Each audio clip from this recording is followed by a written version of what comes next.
Good day. Once again, this is Attorney Gab, and we are here for another session of hematologic disorders. Our topic due for today is idiopathic thrombocytopenic purpura. It's a bleeding disorder. Okay. Idiopathic thrombocytopenic purpura is a condition where there is an idiopathic cause, idiopathic meaning a known cause, causing a problem on the thrombocytes, which refers to the platelets, such that the person will manifest a purpura. Purpura is just one among the many manifestations of a person with ITP. What is a purpura? A purpura is larger than a petechiae. And a petechiae, these are bleeding underneath the skin, which appears to be like spots or red spots. Okay? They are rashes. No? Nakay rashes, which are pinpoint rashes, you call that as petechiae. But when the petechiae are larger than pinpoint, then you call them as purpura, which is one of the many manifestations of a person with ITP. How does it look? So it looks like this, no? So here, if you look at the first illustration, these pinpoint bleeding underneath the skin, which are red in color, no, are what we call as petechiae. They are pinpoint. But if they are larger than the so-called pinpoint structures, so ingon ani na siya class. And this is what we call as purpura. Purpura, which is just one of the many symptoms of a person with ITP. When we speak of ITP, it could affect people of varying ages. But let's distinguish that class. Because when we speak of ITP, we have ITP which is acute, and we have an ITP which is chronic. Okay. Who are commonly affected with an acute type of ITP? We have our children. And these children usually encounter a sudden onset of ITP. Sudden onset class such that it usually occurs 1 to 6 weeks after a viral infection. Nahibong na lang ka nga sipon raman ta to'y sakit sa bata, and then after the 6 weeks period, nikalit lang og appear ang mga blot or rashes all over the skin. Unya ingon ang doktor naa siya ITP ma'am. So mo ana ang parents nga, ha? Unsa gud ganun gud taong naingon ana, because the onset is quite sudden. So mo ana naunsa din ni sa dok ngano day unsa day nahitabo? Moingon ra pud ang dok, idiopathic. Idiopathic meaning the cause is unknown or not well understood. So acute affects our children, and the onset is sudden such that it usually occurs 1 to 6 weeks after a viral infection and for a duration of less than 6 months. So ang pagpanakit-sakit sa bata does not exceed 6 months. That's why we call it as acute nga type. Because when the duration of ITP is already more than 6 months out, it becomes a chronic type. Okay? And who are commonly affected with a chronic type of ITP? These are our women. Okay? So these affects our older people, usually among classes of women. So babay na pod ang apektado sa chronic. Unya dili ni siya sudden onset of ITP ha, but one that is rather gradual. Okay. So now class, my point is, when we speak of ITP, it affects people of varying ages. But the chronic one affects commonly our children. The chronic one affects our women or older people, while the acute one affects our children. Why is it important to distinguish between acute and chronic? Because our management varies. How do we manage an acute type of ITP? They are usually self-limiting, meaning supportive ra ang atong therapy para sa mga acute types. They are self-limiting such that in less than 6 months, mawagtang ra lagi siya og iyaha without intensive management. Supportive lang kung sa kinahanglan sa bata o gilantan, tagaan mo og antipyretic. Okay? O nag-bleeding, naakay bleeding precautions. Supportive lang. Pero sa chronic type of ITP, this requires an ongoing management such that the person even requires splenectomy. Kinahanglan na siya surgery. And I'll explain later on what is the relationship of the spleen to the ITP. Okay? So, ang management sa acute, supportive because they are self-limiting. Ang management sa chronic, it must be ongoing. Okay? Because in fact, no, we know that chronic ITP runs even beyond or in excess of 6 months. Now, why does ATP happen? What is the pathophysiology of ITP?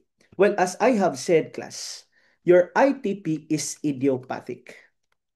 Okay? And when we say idiopathic again, the cause is unknown. However, studies could show that it is quite related to or associated to certain conditions. What are these conditions? Conditions like SLE or conditions like H. pylori. Okay? These are associated factors. Meaning, majority of those people who have had, no, who have had ITP among older people, chronic ITP among older people, are those people who have had SLE, systemic lupus erythematosus, or people which have had H. pylori infection. You know how this was confirmed? Because the management of ITP, when you manage kuno H. pylori, they see an improvement in the number of platelet of the person. So, na-confirm nila. Sa una, wag kita kasabot. Nganong naamag yung ITP, nganong naamag yung ingon ani. So, niya na sila, basin cause na siya sa SLE or cause na siya sa H. pylori. Sure ka? Sige ko na, bit. Ayuha ko no yung H. pylori. Ayuha ko no yung SLE, which di man na maayo. So, H. pylori lang ta. Ayuha ko no ng H. pylori, be. Pwede mo na nimo tagaan og antibiotics and anti-ulcer medications. Nga pagkaayo sa H. pylori, ninindot man ang number sa platelet. So what conclusion or reasonable conclusion could it give? Nga most likely ITP is related to H. pylori infection, but that is on the chronic side. How about on the acute side? The acute side is not well understood, your class, but it has been noticed among history of people who has had acute ITP na alagi sila'y viral infection. Okay? There was a history of viral infection such that this viral infection precedes ITP by a span of 1 to 6 weeks. Okay? So ITP again is idiopathic, but it nevertheless has had associated factors. Among older people, the associated factors are SLE and H. pylori. However, among children, for an acute type of ITP, the most common associated factor is a history of a prior viral infection. Okay? Now, these idiopathic concerns could lead to a formation of antiplatelets in the body. Okay? So, tungod sa SLE, H. pylori, or viral infection among children, the immune system tends to form antiplatelets. And where are these antiplatelets or antibodies against platelets formed? They were formed in the spleen. Okay? Karon, unsa may mahitabo kung nanakay mga antiplatelets in the body? These antiplatelets would now bind with our platelets. So kung mauning imuhang platelet, okay, your antiplatelet will bind there too. So you now have a complex structure. You have a platelet and to the platelet attaches the antiplatelet. Diin gani na gikan ang atong mga antiplatelets, they were formed in the spleen. Nganong na-form man pud siya sa spleen ay idiopathic lagi. Pero again, naapod tay mga associated factors. Now, when the antiplatelet binds with the platelet, this will now trigger our macrophages. Okay, our macrophages to engulf the platelets, to engulf our platelets and destroy them, causing a decrease in the number of our platelets. Mao nang naatay thrombocytopenia. Okay? Thrombocytopenia is a condition where there is a reduced number of platelets in the bloodstream. Okay? So again, naakay ITP and the cause is unknown, but it is associated with, among chronic conditions, older women, SLE, H. pylori. But as to children, viral infection history of 1 to 6 weeks. Unsay resulta? This will trigger our spleen to form antiplatelets, and these antiplatelets will adhere to our platelets, will bind to our platelets. So you now have this. And what happens when you have a complex structure of platelet with antiplatelet? This will trigger our macrophages to engulf them, causing thrombocytopenia or a reduction in the number of our platelets. Okay? So ITP is a condition where there is thrombocytopenia or a reduction in the number of our platelets. Now, what would happen if our platelet count is reduced? Oh, by the way, pila man dito atong normal nga platelet count? Di ba 150 to 450,000. Okay, that's our normal platelet counts. Now, if naa kay ITP, unsay mahitabo sa 150 to 450, muubos oy, moabot og 80, moabot og 60, moabot og 40, 20, or worse, maabot og 10,000. That is our danger zone, by the way, no? When platelets are less than 10,000, that is now at our danger zone where kinahanglan na gyud na siya abunuhan og platelet. Okay. But anyways, I will have to discuss the management later on. Now, I'd like you to understand, class, unsa may epekto kung ubos ang atong platelets. Okay.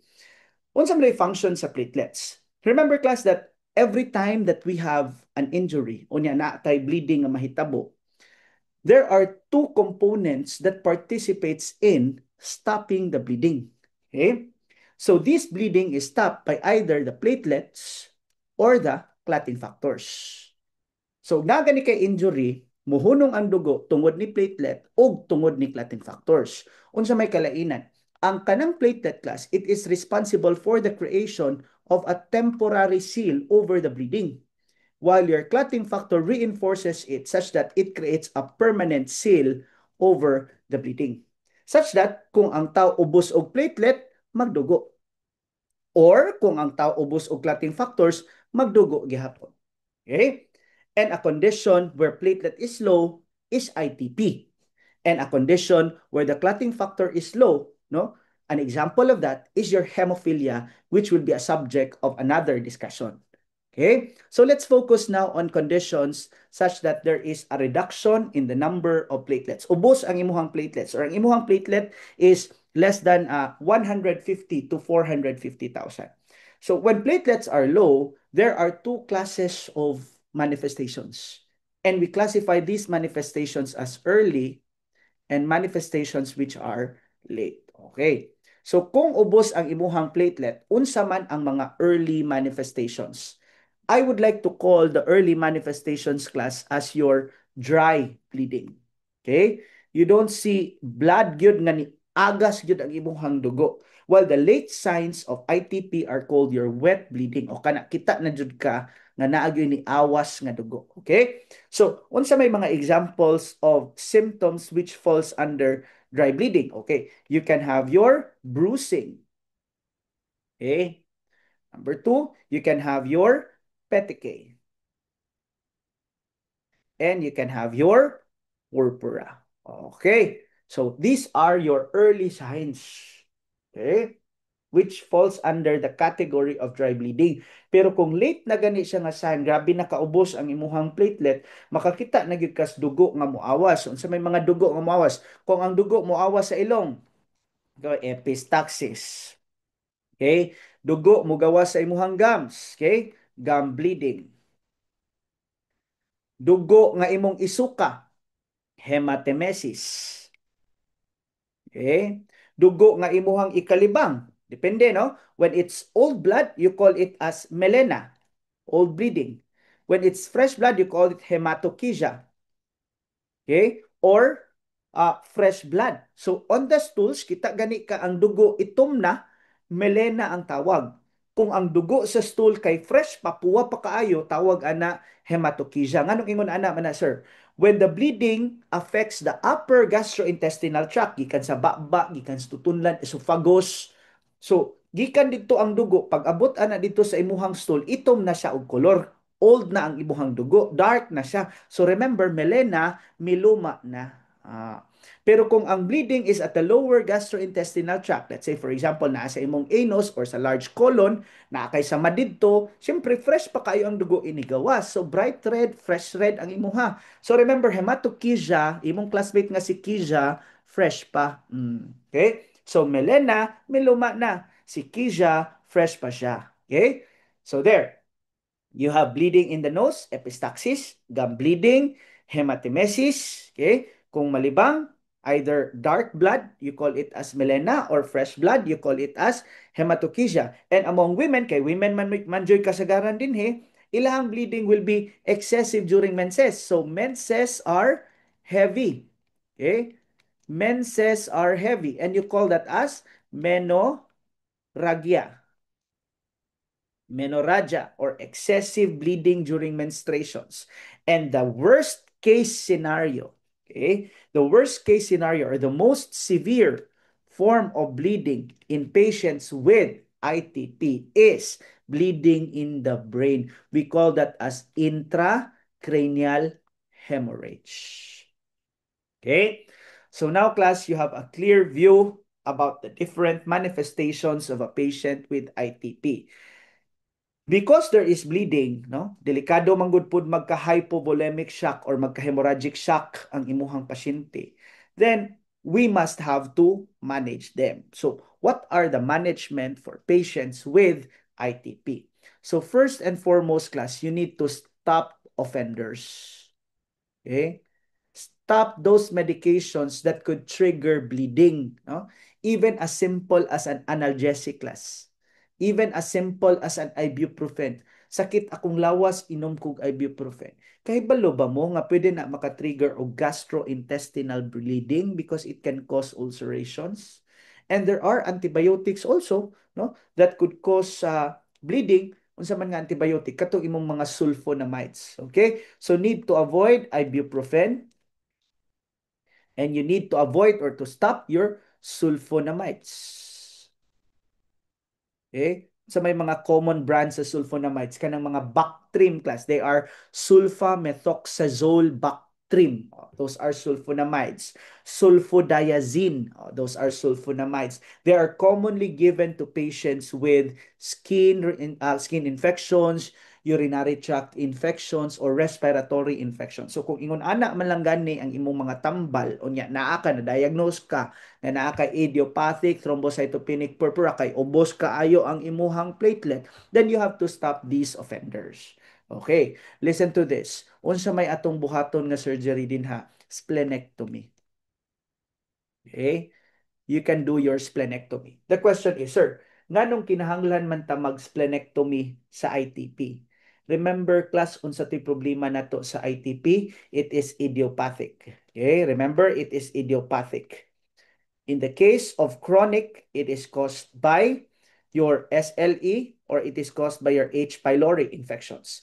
In the case of acute infections in children, they are usually preceded by viral infections. Now, unsa may epekto ani niyang mga hitabua, kani mga associated factors, di ba mo form tag anti-platelets? Okay? And what does these anti-platelets do? They bind with your platelets. And when your antiplatelets bind with platelets, you release macrophages which causes a drop in your platelets. Ang macrophages mao mo destroy sa imuhang platelets. Now, nganong kinahanglan man ta mag-splenectomy? Because it is at the spleen where these antiplatelets are formed. Meaning to say, kung akong pagamyan ang akong spleen, mugamay pod ang production sa antiplatelet. Kung mugamay ang antiplatelet, mugamay na lang ang mubind sa platelet. Kung mugamay na lang ang mubind sa platelet, it will not trigger so much of your macrophages that it cannot kill much of your platelets. So it does not treat at all. It merely reduces the chances or it merely reduces the reduction in the levels of your thrombocytes or your platelets. Okay? So number one, you stop the offenders. Number two, you have your splenectomy. And number three, you give your steroids. And the steroids are given here are in high doses. Okay? You have to give your high dose steroids. Example, your prednisone. Okay? Betamethasone, your dexamethasone. So these steroids class or medications are given in order to stop the inflammatory response. Okay? Kung tanawon nimo ang imuhang pathophysio, di ba? This is our pathophysio. Asa man dapita mosulod ang imuhang steroids? It's on this area. Okay? It stops or it reduces the effects or the functions of or the sensitivity of your macrophages. So it weakens the macrophages in the system. Okay? So sa to, ang splenectomy is to reduce the production of antiplatelets. While your steroids, antiplatelets, okay? While your steroids are given to reduce the effects of the macrophages. Okay? Number 4. Sir, kung kulangan ka og platelet, isn't it proper that we administer platelets? Okay? Sir, if the condition of ITP is such that a person has low levels of platelets in the body, niubos ang iyahang platelet. So the question is, kinahanglan ba ta moabono og platelet sa iyaha? Niubos ko ang iyahang platelet. So kinahanglan ba ta mohatag og platelets? Well, the answer is, it depends. Okay? The answer is, it depends. Nganong it depends man, sir? Because class, platelets should not be given as a matter of routine. Okay? Platelets are not generally administered because further administration of platelets will further trigger destruction. Meaning, kung na-send sa imuhang system, sa imong immune system, ayay, daghan mag-platelets, unsa may buhaton sa immune system, ayay, mo release ang daghang macrophages. So sa may resulta, mas mupaspas na hinuon ang destruction of the platelets. Okay?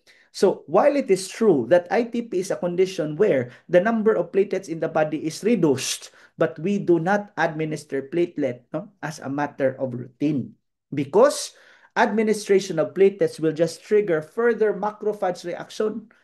Mura ra gihagit na hinuon nato sila to kill us more. Okay?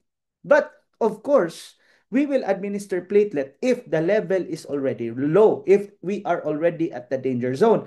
Pila man to'y atong danger zone? It is less than 10,000. Moabot na gani kag 10,000, even at rest, bleeding proceeds. And because of the danger of bleeding, no, tawag man na nato og risk versus benefit ratio, mo na muhatag na lang gyud punta og platelet administration. Okay? But let's say ang imuhang platelet is 30 to 50. Kinahanglan ba ta mag-abono? Dili. Ayaw nag-abono. Less than 10,000 abono. More than 10,000 ayaw sa og abono. Pero bantay baya ha. Bantayan ang pasyente kay basin niya mukalit na siya og dugo. So those with more than 10,000 such as 30 or 50,000, ubos man gyud na siya class. Yes, that is ubos. But do not administer platelets lagi because musamot na siya kaubos. Okay? So what do we do? In those with 30 to 50,000 nga imuhang platelet levels, all we need to do is to continue our monitoring because we administer platelets only when the levels of platelet is less than 10,000 or depending on the condition of the patient. Okay? So now, finally, because this is a bleeding condition, then we need to do our bleeding precautions. Bleeding precautions. So, bleeding prec. So, unsa man 'to yung mga bleeding precs na to? Number 1, no razors. Okay? Dili pwede ka nang naay mga blade kay pwede man gud na siya maka-trigger og samad, no? Avoid offenders katong imong aspirin, no? Aspirin, ibuprofen, or your sulfonamides. You need to avoid them because they are your triggers. Okay? A patient with ITP should avoid IM injections or should avoid rectal temperature monitoring. Okay? Dili pwede ang temperature aray sa lubot iagi, dili pwede i-IM injection ang imuhang pasyente because kinanglan lagi ta always gentle to these patients because of their bleeding tendencies. And in choosing your toothbrush, they must be soft, bristled. Okay? So dili to pwedeng mga gahi kaayo kana bitang pakapin sa hotel agoy di na pwede ha kay gahi kaayo na stana. Dapat soft, bristled. And then you should have to avoid contact sports. Okay? Sir, avoid contact sports, meaning avoid sex. Sports day na. Pwede contact, no? Sexual contact, pwede. But kanang sports nga, boxing, karate, basketball, even volleyball, dili na pwede. Even badminton, kay nga no, pwede mga samad, ano, all the way. No? Unya, kung ikaw masamad, tungod kay ubos kay platelets, dugay dyan na muhunong ang imuhang bleeding. And you need to avoid choco-colored foods. So, no choco-colored foods. Nga naman, because it will just mask the color of your stools. So di ta makailangan nagdugo na day ka sa imuhang gastrointestinal tract. Okay? So, di ka pwedeng chocolate, di ka pwedeng champurado, di ka pwedeng tabliya. Kay mo dark ang imong stools, di ta kailangan na naday dugo diha dapita from the gastrointestinal bleeding. Okay? So class, that ends our discussion on ITP. But wait, no? Let's try to answer a few questions asked in the past. Okay? Let's start with a question uh, somewhere from 2015 where a client with ITP has a platelet count of 250,000. Which nursing intervention should be your priority? Okay. Na siya ITP, unsa man atong priority? Should we encourage ambulation? Gusto ba ta maglakaw-lakaw ang imuhang pasyente? Or does it relate to ITP? Administer subcutaneous heparin. You know, heparin is pampalasaw sa dugo. So it increases the tendency of bleeding. Do you want that in patients with ITP? You monitor intake and output strictly. Does it have a direct bearing on a patient with ITP? Or you place patients on bleeding precautions? Okay? So when given this question, it is very clear that the answer should be letter C. Okay. So remember class, basta gani bleeding precautions, katong avoid offenders like ibuprofen, aspirin, sulfonamides, avoid your razors, avoid IM injections, rectal temperature monitoring. When choosing your toothbrush, it must be soft bristled, avoid contact sports, and your no choco-colored food requirements. Okay? So that was in 2015. Another one, in 2010. A 6-year-old child is brought to the clinic with complaints of easy bruising and small red spots on the legs 2 weeks after she has had a viral infection. Okay, familiar, no? Nga, 2 weeks after the viral infection, nagka-bruising siya. And so the doctor correctly suspected, no, ITP. Okay? So, which of the following is the pathophysiologic process of the condition? Okay? Is it a case of one where the bone marrow fails? Or is it one where the liver produces so much clotting factors? Or is it one where autoantibodies are produced that binds to your platelets? Or is this a case of an increase in your platelet production? Looking at that class, is ITP idiopathic? Muubos ang platelet, magpurpura. Is this a case of an increased platelet production? Definitely not. Is this something to do with your bone marrow? Well, the answer is no, because precisely it's idiopathic. Does this have something to do with your clotting factors? Well, the answer is no, because this is a problem of the thrombocytes or of the platelets.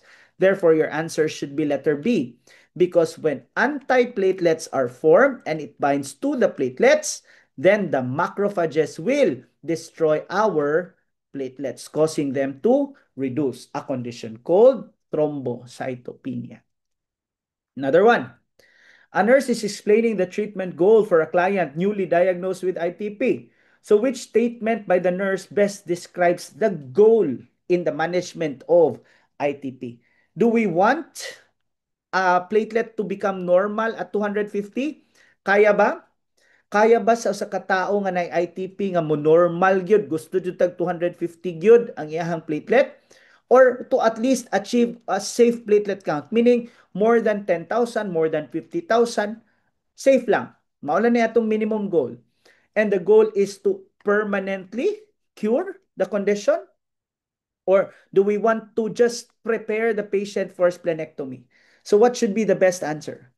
The best answer here, class, is remember, in setting up goals, it must be smart. Okay? One of the conditions of smart is that it must be attainable. Is it attainable in ITP that there's a permanent cure to the condition? Okay? Is the goal of reaching 250,000 platelets in a patient with ITP attainable, achievable, or merely asking for a safe platelet count? So what should be the best answer in this case, class? The answer is letter B. Okay. Okay? So letter B. Now, finally, last. A nurse provides discharge stitching to a patient with chronic ITP. Which statement indicates a need for further teaching? Kinsa may wa kasabot dire. Ingon siya, mag-razor ko, nakasabot, wala. Wala.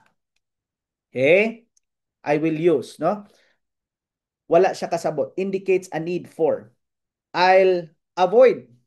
Uh, I will avoid straining during bowel movements.